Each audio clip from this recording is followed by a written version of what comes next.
How to turn off parental controls in Roblox. Welcome back to the channel, and let's start with the video.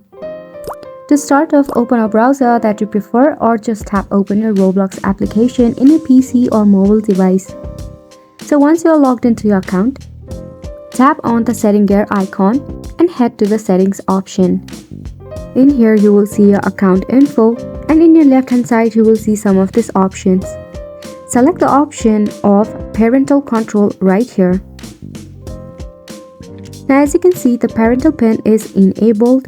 You have to simply go ahead and toggle it off to the left hand side.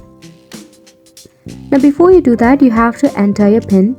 That is your 4-digit pin. Enter it and tap on unlock.